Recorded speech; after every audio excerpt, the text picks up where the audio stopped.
ዶናልድ ትራምፕ ኢራንን ካስጠነቀቁ በኋላ ቻይና ኃይልን ከመጠቀም አስጠንቅቃለች። በዚህ ሳምንት መጀመሪያ ላይ የቻይናው ፕሬዝዳንት ሺ ጂንፒንግ እስራኤል በኢራን ላይ የምታደርገውን ወታደራዊ ጥቃት ተቀባይነት የሌለው ሲሉ ገልጸዋል። በእስራኤል እና በኢራን መካከል ያለው ውጥረት እየተባባሰ ባለበት ወቅት ዩናይትድ ስቴትስ ፕሬዝዳንት ዶናልድ ትራምፕ የአሜሪካን ጣልቃ ገብነት እያሰቡ ባሉበት ሰዓት ቻይና ዩናይትድ ስቴትስን የኃይል አጠቃቀምን አስጠንቅቃለች። ይህ ሾርት ኒውስ ነው። ለቻናላችን አዲስ የሆናችሁ ሰብስክራይብ አድርጉ። በጋዜጣዊ መግለጫ ላይ የቻይና ውጭ ጉዳይ ሚኒስቴር ቃል አቀባይ ጎ ጂያኩን እንዳሉት ማንኛውም የአሜሪካ የኃይል እርምጃ የኢራንን ሉዓላዊነትና ደህንነት እንደ መጣስ ይቆጠራል። በኢራንና የእስራኤል ውጥረት ላይ የቀጥታ ጣልቃ ገብነትን ሀገራቸው ቻይና እንደማትቀበል፣ ቻይና ማንኛውንም ድርጊት ትቃወማለች። የሌሎች ሀገራትን ሉዓላዊ ደህንነትና የግዛት አንድነት የሚጥስ በዓለም አቀፍ ግንኙነት የኃይል አጠቃቀም ወይም ማስፈራሪያ ትቃወማለች ሲሉ ለጋዜጠኞች ተናግረዋል። በዚህ ሳምንት መጀመሪያ ላይ የቻይናው ፕሬዝዳንት ሺ ጂንፒንግ እስራኤል በኢራን ላይ የምታደርገው ወታደራዊ ጥቃት በእጅጉ እንዳሳሰባቸው ተናግረው ነበር። በካዛኪስታን ከ5 የመካከለኛ እስያ ሀገራት ጋር በተካሄደው የመሪዎች ጉባኤ ላይ ንግግር ያደረጉት የቻይናው ፕሬዝዳንት አስቸኳይ የሰላም ድርድር እንዲኖር ጠይቀዋል።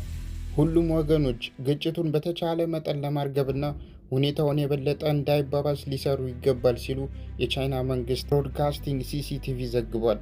በአካባቢው ሰላምና መረጋጋት ወደ ነበረበት ለመመለስ ቻይና ገንቢ ሚና ለመጫወት ዝግጁ መሆኗንም ጨምረው ገልጸዋል። ቻይና ሁሉም የሚመለከታቸውን አካሎች በተለያየ በእስራኤል ልዩ ተጽዕኖ ያላቸውን ሀገራት የሚጠበቅባቸውን ኃላፊነት እንዲወጡ፣ ውጥረቱን ለማቀዝቀዝና ግጭቱ እንዳይባባስ እንዳይስፋፋ አፋጣኝ እርምጃዎች እንዲወስዱ ጠይቀዋል ሲሉ የቻይና መገናኛ ብዙሃን ዘግቧል።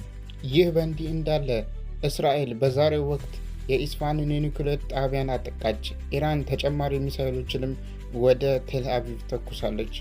የኢራን ቁልፍ የኒውክሌር ምርምር ማዕከል በሆነው የኢራን ኢስፋሃን ላይ ጨምሮ በርካታ የእስራኤል ጥቃቶችን በመከሰታቸው ኢራን በማዕከላዊ እስራኤል ላይ በማለዳ የሚሳይል ጥቃት በመሰንዘር በሆቴል ውስጥ የእሳት ቃጠሎ ደርሷል። የኢራን የውጭ ጉዳይ ሚኒስትር አባስ አራግቺ የኢራን የኒውክሌር መርሃ ግብር ሰላማዊ እንደሆነና ሀገራቸው ለዲፕሎማሲያዊ ክፍት እንደሆነች ቢናገሩም የእስራኤል ጥቃት መጀመሪያውኑ መቆም አለበት ብለዋል። የእስራኤል ጦር አዛዥ ኢያል ዛሚር እስራኤል በሀገሪቱ ላይ የደረሰችውን ጥቃት 9ኛ ቀናቸውን ሲጨምር ሀገራቸው በኢራን ላይ ለረዘመ ዘመቻ መዘጋጀት እንዳለባት አስጠንቅቀዋል። ዩናይትድ ስቴትስ ፕሬዝዳንት ዶናልድ ትራምፕ በብሔራዊ መረጃ ዳይሬክተሩ ቱልሲ ጋባርድ ኢራን የኒውክሌር ጦር መሳሪያ እየገነባች ያለችበት ምንም አይነት ማስረጃ የለም ሲሉ ተሳስተዋል ሲሉ በይፋ ወቅሰዋል።